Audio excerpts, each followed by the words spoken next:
অপেক্ষার অবসান। অন্নপূর্ণা ভান্ডারের ফর্ম প্রকাশ করল রাজ্য সরকার। কারা আবেদন করতে পারবেন, কিভাবে আবেদন করা যাবে, সব তথ্য প্রকাশ করা হয়েছে। আগামী 1 জুন থেকে শুরু হতে চলেছে বহু আলোচিত এই প্রকল্পের জন্য আবেদন প্রক্রিয়া। 2রা জুন অর্থাৎ মঙ্গলবারের মধ্যে যারা আবেদনপত্র জমা দেবেন, 3রা জুন তাদের ব্যাংক অ্যাকাউন্টে 3,000 টাকা জমা পড়বে। গতকাল বুধবার নবান্নে অন্নপূর্ণা ভান্ডারের ফর্ম প্রকাশ অনুষ্ঠানে এমনই ঘোষণা করলেন রাজ্যের মাননীয় মুখ্যমন্ত্রী শুভেন্দু অধিকারী। যদিও তাড়াহুড়ো না করার জন্য উপভোক্তাদের কাছে আবেদন করেছেন তিনি। মুখ্যমন্ত্রীর ঘোষণা, সবাই টাকা পাবেন। এই সংখ্যা 2 কোটির আশেপাশে থাকবে বলেই তার অনুমান। আজকের আপডেটের এই ভিডিওর মাধ্যমে আপনাদেরকে দেখানোর প্রচেষ্টা করলাম কিভাবে আপনি অফলাইনে অন্নপূর্ণা ভান্ডার যোজনার ফর্ম পূরণ করবেন তার পদ্ধতি। নমস্কার বন্ধু, আপনাদের সাথে আমি অনিমেষ। আপনারা এখন দেখছেন কুন্ডু টেলিকম ইউটিউব চ্যানেল। চলুন শুরু করা যাক আজকের আপডেটটি। অন্নপূর্ণা যোজনার ফর্ম পূরণের জন্য আপনার কাছে থাকা মোবাইল, ল্যাপটপ বা কম্পিউটারের যে কোনো একটি ব্রাউজার ওপেন করে গুগলের সার্চ বারে socialsecurity.wb.gov.in এই কথাটি লিখে সার্চ করলে অন্নপূর্ণা যোজনার অফিসিয়াল পোর্টাল ওপেন হবে। এই পোর্টালের হোম পেজে ইংরাজি ফর্মের জন্য ডাউনলোড অন্নপূর্ণা যোজনা ফর্ম ইংলিশ এই লেখার উপর ক্লিক করবেন। অন্যদিকে বাংলার জন্য ডাউনলোড অন্নপূর্ণা যোজনা ফর্ম বাংলা এই লেখার উপর ক্লিক করবে। এই ভিডিওর মাধ্যমে আপনাদেরকে দেখানোর প্রচেষ্টা করলাম আপনি কিভাবে ইংরাজিতে লিখে ফর্মটি পূরণ করবেন তা স্টেপ বাই স্টেপ পদ্ধতি। অন স্ক্রিন এখন ইংরাজিতে অন্নপূর্ণা যোজনার ফর্মটি দেখতে পাচ্ছেন। ফর্মটির প্রথমেই 1 নম্বর অপশানে name of the head of family, এই অপশানে আপনার পরিবারের প্রধানের নামটি লিখবেন আধার কার্ড অনুযায়ী। এরপর date of birth of head of family, এই অংশে আপনার পরিবারের প্রধানের ডেট অফ বার্থটি লিখবেন আধার কার্ড অনুযায়ী। তারপর gender of head of family, এই অংশে আপনার পরিবারের প্রধান পুরুষ হলে মেল অপশানের আগে রাইট চিহ্ন দেবেন, মহিলা হলে এফ অপশানের আগে রাইট চিহ্ন দেবেন, আর তৃতীয় লিঙ্গের হলে অদার্স অপশানের আগে রাইট চিহ্ন দেবেন। তারপর আধার অফ হেড অফ ফ্যামিলি অংশে আপনার পরিবারের প্রধানের 12 সংখ্যার আধার নাম্বারটি লিখবেন। তারপর house hold ID of digital ration card if any, এই অংশে আপনার পরিবারের প্রধানের হাউস হোল্ড আইডিটি লিখবেন। এই আইডিটি পাওয়ার জন্য আপনি রেশন কার্ডের অফিসিয়াল ওয়েবসাইটে এসে নিচের দিকের ভেরিফাই রেশন কার্ড অংশে ক্লিক করবেন। ক্লিক করার সাথে সাথে এই ধরনের একটি ইন্টারফেস ওপেন হবে। এই ইন্টারফেসের এন্টার রেশন কার্ড নাম্বার ঘরে আপনার পরিবারের প্রধানের রেশন কার্ড নাম্বারটি লিখবেন এবং স্ক্রিনের ক্যাপচা কোডটি ক্যাপচা কোড ঘরে লিখে সার্চ বাটনে ক্লিক করবেন। ক্লিক করার সাথে সাথে আপনার পরিবারের প্রধানের রেশন কার্ডের ডিটেলসটি দেখতে পাবেন। এখন নিচের দিকে স্ক্রল ডাউন করে এসে ONORC ফ্যামিলি আইডির পাশে যে নাম্বারটি লেখা রয়েছে এটিই হলো আপনার পরিবারের প্রধানের ফ্যামিলি আইডি বা হাউস হোল্ড আইডি। তারপর 6 নম্বর অপশানে নাম্বার অফ ফ্যামিলি মেম্বার্স, অর্থাৎ আপনার পরিবারের সদস্য সংখ্যা কত সেটি সংখ্যায় লিখবেন 1 2 3 4 এইভাবে। 7 নম্বর অপশানে অ্যাড্রেস অংশে আপনার সম্পূর্ণ ঠিকানাটি লিখবেন, village, post, PS, district, pincode number. এরপর 8 নম্বর অপশানে আপনার পরিবারের প্রধানের আধার কার্ডের সাথে যুক্ত থাকা মোবাইল নাম্বারটি এই অংশে লিখবেন। এরপর 9 নম্বর অপশানে আপনার পরিবারের অন্য সদস্যদের নাম, জন্ম তারিখ, লিঙ্গ এবং হেড অফ দ্য ফ্যামিলির সঙ্গে তার সম্পর্ক কি এবং তার আধার নাম্বার লিখবেন। প্রথমেই HOF ঘরে আপনার হেড অফ দ্য ফ্যামিলির নামটি লিখবেন। মেম্বার 1 অংশে আপনার পরিবারের হেড অফ দ্য ফ্যামিলির পরের জনের সদস্যর নামটি লিখবেন। DOB ঘরে তার জন্ম তারিখটি লিখবেন। জেন্ডার ঘরে তার লিঙ্গটি লিখবেন। Relation with head of family, এই অংশে পরিবারের প্রধানের সঙ্গে তার কি সম্পর্ক, অর্থাৎ স্বামী, স্ত্রী, ছেলে না মেয়ে, সেই সম্পর্কের নামটি লিখবেন। আধার নাম্বার ঘরে তার আধার কার্ডের নাম্বারটি লিখবেন। এই একইভাবে মেম্বার 2, 3, 4, 5 অপশানগুলি পূরণ করবেন। এই 9 নম্বর অপশানই সবচেয়ে গুরুত্বপূর্ণ, যেখানে লেখা রয়েছে অ্যাপ্লাইং ফর অন্নপূর্ণা যোজনা, অর্থাৎ হেড অফ দ্য ফ্যামিলি নিজেই অন্নপূর্ণা যোজনার জন্য আবেদন করছেন না member 1, member 2, member 3, member 4, member 5 কে অন্নপূর্ণা যোজনার জন্য আবেদন করছেন সেই সদস্যের নামের পাশে যে ইয়েস লেখা দেখতে পাবেন তার আগের যে চেকবক্সটি রয়েছে সেই চেকবক্সটি সিলেক্ট করবেন। এখানে একটি কথা জানিয়ে রাখা দরকার, এই সদস্যর নাম লেখার সময় কোনো সদস্যর যদি বয়স 5 বছরের নিচে হয় তাহলে তার আধার কার্ড নাম্বারটি লিখবেন না। এরপর 10 নম্বর অংশে আপনার পরিবারের প্রধান সহ বাকি সদস্যদেরও ব্যাংক ডিটেলসটি লিখবেন। প্রথমেই হেড অফ ব্যাংক ঘরে আপনার পরিবারের প্রধানের ব্যাংকের নামটি লিখবেন। অ্যাকাউন্ট নাম্বার ঘরে পরিবারের প্রধানের ব্যাংক অ্যাকাউন্ট নাম্বারটি লিখবেন এবং ওই ব্যাংকের আইএফএস কোডটি লিখবেন।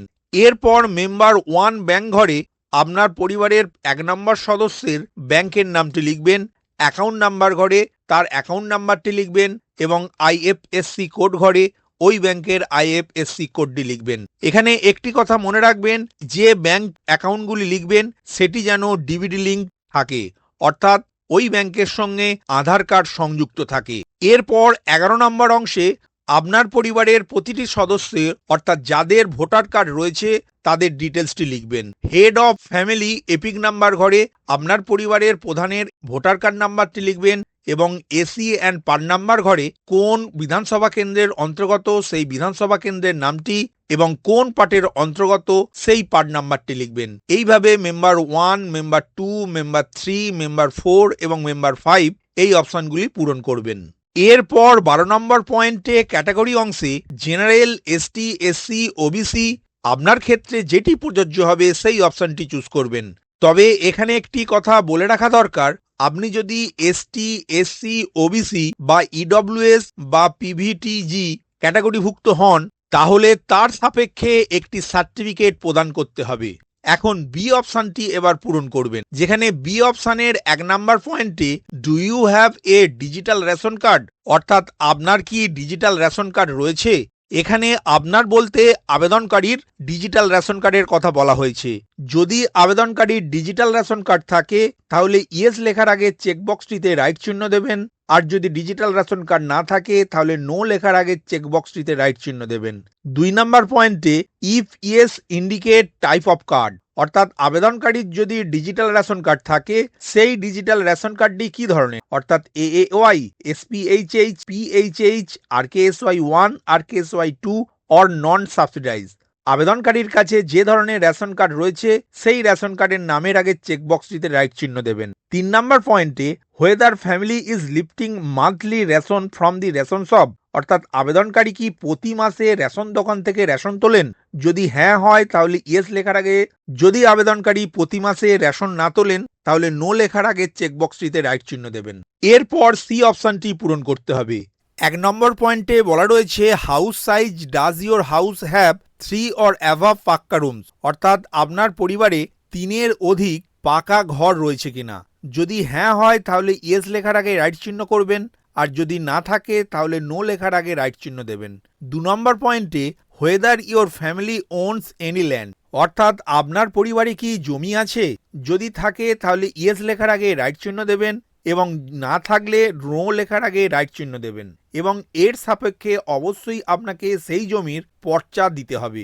এরপর 3 নম্বর পয়েন্টে size of total land holding of family members, অর্থাৎ আপনার পরিবারের সব সদস্যের জমির পরিমাণ কত সেটি শতকে লিখবেন। আপনি জমির পরিমাণ যতটা দেবেন সেই অনুযায়ী তার সাপেক্ষে পর্চার জেরক্স দেবেন ফর্মের সাথে। 4 নম্বর পয়েন্টে বলা রয়েছে do any member own a motorised non commercial 4 wheeler, অর্থাৎ আপনার পরিবারের কোনো সদস্যের অবাণিজ্যিক 4 চাকার বাহন আছে কিনা। যদি থাকে তাহলে ইয়েস লেখার আগে রাইট চিহ্ন দেবেন এবং নিচের দিকের if yes specify number of vehicles, অর্থাৎ কয়টি যানবাহন রয়েছে সেই সংখ্যাটি লিখবেন এবং ভেহিকেলস রেজিস্ট্রেশন নাম্বার ঘরে ওই গাড়ির রেজিস্ট্রেশন নাম্বারটি লিখবেন এবং কি মডেলের গাড়ি রয়েছে সেই মডেল নাম্বারটিও লিখবেন। আর যদি কোনো 4 চাকার অবাণিজ্যিক গাড়ি না থাকে তাহলে নো লেখার আগে রাইট চিহ্ন দেবেন।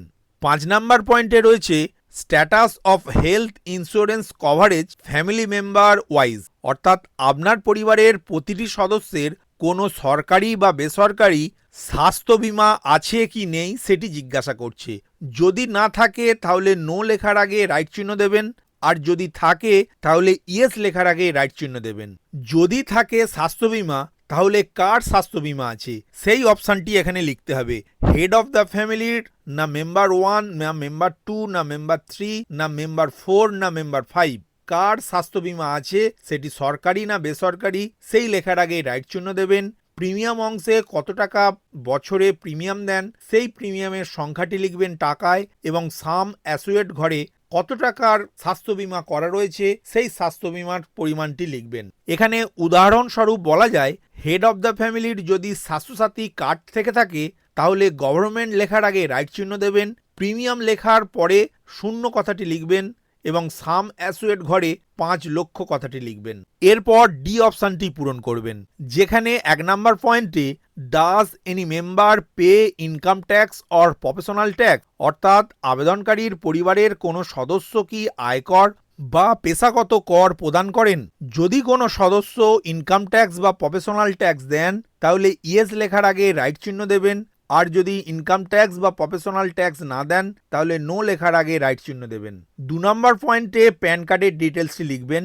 এখানে আপনার পরিবারের কোনো সদস্যের যদি প্যান কার্ড থাকে তাহলে ইয়েস লেখার আগে রাইট চিহ্ন দেবেন, আর কোনো সদস্যের যদি প্যান কার্ড না থেকে থাকে তাহলে নো লেখার আগে রাইট চিহ্ন দেবেন। যদি ইয়েস লেখার পর রাইট চিহ্ন দেন তাহলে কোন সদস্যের প্যান কার্ড রয়েছে সেই প্যান কার্ড নাম্বার এবং তার নামটি লিখবেন। 3 নম্বর পয়েন্টে রয়েছে নেচার অফ এমপ্লয়মেন্ট, অর্থাৎ আপনার পরিবারের কোন সদস্য কি ধরনের কাজ করেন সেই কাজের নামের আগে রাইট চিহ্ন দেবেন। উদাহরণস্বরূপ হেড অফ ফ্যামিলি ঘরে প্রথমেই আপনার পরিবারের প্রধানের নামটি লিখবেন এবং আপনার পরিবারের প্রধান কি ধরনের কাজ করেন সেই কাজের আগে রাইট চিহ্ন দেবেন এবং তার সপক্ষে অবশ্যই একটি সেলফ ডিক্লারেশন দিতে হবে। এইভাবে প্রতিটি সদস্যের নাম এবং তিনি কি কাজ করেন সেই লেখার আগে রাইট চিহ্ন দেবেন। এরপর 4 নম্বর পয়েন্টে number of literate adult family member and number of illiterate adult family members, অর্থাৎ আপনার পরিবারের কতজন প্রাপ্তবয়স্ক সদস্য শিক্ষিত এবং কতজন প্রাপ্তবয়স্ক অশিক্ষিত তার সংখ্যাটি লিখবেন। লিটারেট অ্যাডাল্ট মেম্বার্স লেখার আগের শূন্যস্থানটিতে আপনার পরিবারের কতজন সদস্য শিক্ষিত তার সংখ্যাটি লিখবেন। ইলিটারেট অ্যাডাল্ট মেম্বার্স এই ঘরে আপনার পরিবারের কতজন সদস্য অশিক্ষিত তার সংখ্যাটি লিখবেন। যেমন HOF ঘরে আপনার পরিবারের প্রধানের নামটি লিখবেন, তারপর তিনি লিটারেট না ইলিটারেট সেই অপশানের আগে রাইট চিহ্ন দেবেন। যদি তিনি শিক্ষিত হন তাহলে তার সর্বোচ্চ শিক্ষাগত যোগ্যতাটি কি সেটি হাইয়েস্ট কোয়ালিফিকেশন লেখার পর লিখবেন। এইভাবে সদস্য 1, 2, 3, 4 প্রতিটি সদস্যের তথ্য পূরণ করবেন।